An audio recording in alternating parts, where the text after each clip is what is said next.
Assalamualaikum warahmatullahi wabarakatuh. Saya Amni Raudah dan Fatian Atikah akan membentangkan tajuk riba dalam bidang ayat hukum.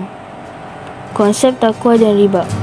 Pengertian takwa dari segi bahasa ialah takut, manakala dari segi istilah pula membawa maksud pengabdian secara menyeluruh bagi seorang hamba kepada Allah SWT berasaskan 4 faktor, iaitu takut, harap, sabar dan syukur.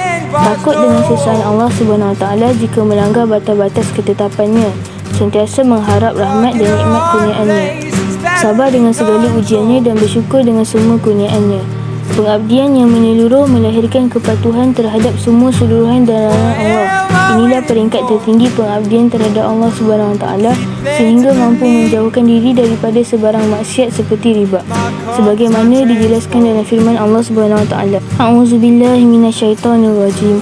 Ya ayyuhalladzina amanu la ta'kulur riba ad'afan mudha'afah wattaqullaha la'allakum tuflihun. Surah Al-Imran ayat 130.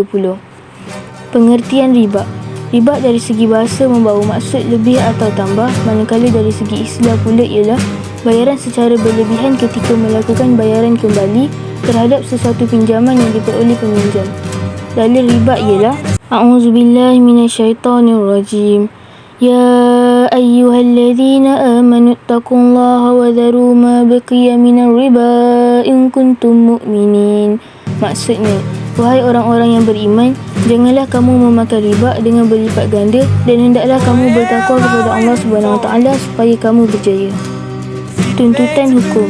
Tuntutan hukum daripada ayat 278 hingga 280. Yang pertama, orang yang beriman perlu bertakwa dan meninggalkan riba.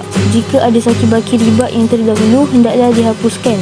Tetapi jika mereka melanggar perintah Allah SWT, ia dikira memulakan peperangan dengan Allah SWT dan Rasulullah SAW kerana ia merupakan perintah yang jelas. Yang kedua, orang yang bertaubat sesudah itu akan diampunkan oleh Allah SWT dan mereka boleh mengambil harta modal mereka. Ketentuan ini ditetapkan supaya tidak berlaku kezaliman. Yang ketiga, jika ada orang yang berhutang dalam kesempitan, berilah mereka masa untuk membayarnya. Jika disedekahkan hutang tersebut kepadanya, itu lebih baik jika manusia mengetahuinya. Sebab nuzul ayat. Sebab nuzul ayat 278 hingga 280 surah Al-Baqarah. Diriwayatkan oleh Ibnu Abbas bahawa Bani Amru meminta keizinan daripada Gubernur Mekah untuk mengambil saki-baki harta riba daripada Bani Mughirah setelah riba diharamkan. Apabila berita tersebut sampai kepada Rasulullah SAW, maka turunlah ayat ini. Istinbat hukum. Kaedah istinbat hukum berdasarkan lafaz zaru. Yang pertama, berdasarkan lafaz zaru. Yang kedua, fi'il amar yang menunjukkan perintah. Yang ketiga, wajib untuk meninggalkan amalan riba dalam harta. Yang keempat, oleh itu wajib membersihkan harta daripada sebarang unsur yang mengandungi riba. Hukum riba sebagaimana firman Allah SWT, wa ahallallahu al-bai'a wa harrama riba. Padahal Allah telah menghalalkan berjual beli, iaitu berniaga, dan mengharamkan riba. Surah Al-Baqarah ayat 275. Dalam potongan ayat seterusnya pula ialah wa man 'ada fa ulaika ashabun nar hum fiha khalidun.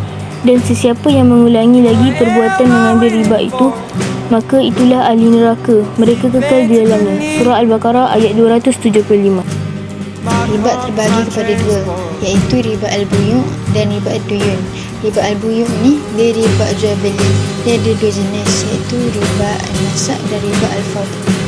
Riba ad-duyun ni dia riba hutang, dan dia ada dua jenis juga, iaitu riba al-jahiliyah dan riba al-qard.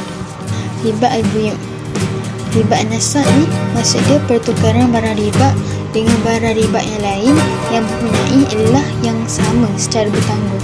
Contohnya, membeli emas secara bertangguh atau berhutang, sama ada bayaran dahulu dapat emas kemudian ataupun dapat emas dahulu bayaran kemudian. Riba al-fadl ni maksud dia pertukaran antara barang riba yang sama jenis dengan kadar atau tukaran yang berbeza. Contohnya, menukar 10 kg beras biasa dengan 5 kg beras basmati. Walaupun kedua-duanya beras, tapi ia berlainan kualiti dan harga. Pertukaran mesti pada berat yang sama. Riba ad-duyun. Riba al-jahiliyah ni Maksud dia sesuatu penambahan daripada hutang yang asal kerana berlaku penangguhan tempoh masa bayaran. Contohnya, Wahid meminjamkan RM1,000 kepada Sani untuk tempoh masa 5 bulan. Tapi jika melebihi tempoh tersebut akan didenda RM200. Benda ni sekejap sekali. Okey, riba ad-duyun.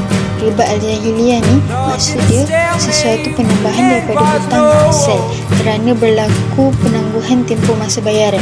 Contohnya, Wahid pinjamkan RM1,000 kepada Sani untuk tempoh 5 bulan. Tapi kalau melebihi tempoh tersebut akan didenda RM200. Denda kelewatan yang RM200 tu dikira riba. Dan riba al-qard ni maksud dia sesuatu pengambilan manfaat ataupun penambahan tertentu yang disyaratkan kepada penerima hutang. Contohnya, Amni ni dipinjamkan duit RM1,000 dekat Damia. Tapi dengan syarat Damia kena bayar balik dekat Amni RM1,200. Jadi lebihan RM200 tu dia riba. Langkah-langkah menjauhkan diri daripada riba. Antara langkah dia ialah mengikuti perkembangan semasa tentang sistem ekonomi Islam. Selain itu, mematuhi prinsip muamalah Islam dan sentiasa menginfakkan harta ke jalan Allah. Takwa menjauhkan diri daripada amalan riba. Yang pertama, kepatuhan yang menyeluruh terhadap semua suruhan dan larangan Allah SWT dalam kehidupan seharian seperti larangan mengambil hak orang lain.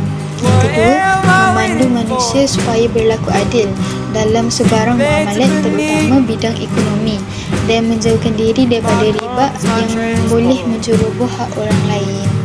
Dan yang ketiga, melahirkan insan yang wasatiyah dalam semua aspek hidup yang tidak keterlaluan sehingga boleh menindas orang lain.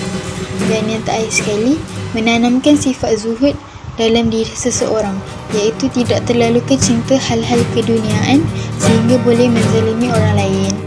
Kepentingan suruhan menjauhi riba.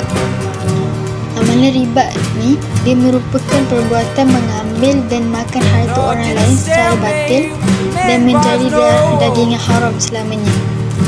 Selain itu, golongan yang ditindas akan bertambah miskin manakala yang kaya dia bertambah kaya dengan cara yang batil. Seterusnya, melahirkan sifat tamak, monopoli yang boleh menjejaskan ekonomi umat Islam.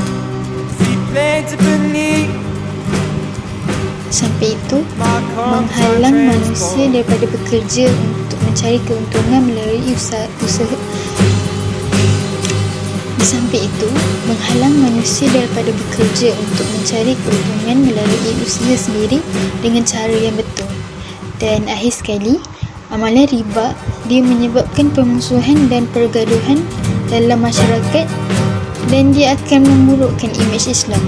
Mari kita beransur pula kepada soalan. Soalan yang pertama berbunyi, nyatakan salah satu kepentingan suruhan menjauhi riba. Kepentingan suruhan menjauhi riba ialah dapat menanamkan sifat zuhud dalam diri seseorang, iaitu tidak terlalu cintakan hal-hal keduniaan sehingga boleh menindas orang lain. Soalan yang kedua pula ialah berikan dua jenis riba. Riba yang pertama ialah riba al-buyu' dan juga riba al-qard. Nyatakan langkah-langkah menjauhkan diri dari riba. Antara jawapan yang diterima ialah mengikuti perkembangan semasa tentang sistem ekonomi Islam, mematuhi prinsip muamalah Islam dan sentiasa menginfakkan harta ke jalan Allah SWT. Apakah maksud riba al-qard? Jawapannya, sesuatu pengambilan manfaat atau penambahan tertentu yang disyaratkan kepada penerima hutang. Situasi yang pertama, Damirah meminjamkan RM8,000 kepada Naufal dengan syarat Naufal perlu membayar semula RM10,000. Adakah ini haram mengikut Islam? Ya, haram kerana lebihan RM2,000 itu dikira riba dan salah mengikut Islam. Syukran, itu sahaja daripada saya dan Amni. Kalau ada salah silap, tolong maafkan. Kalau ada rindu ke, nak puji apa-apa ke, tolong lengkapkan. Sekian, terima kasih.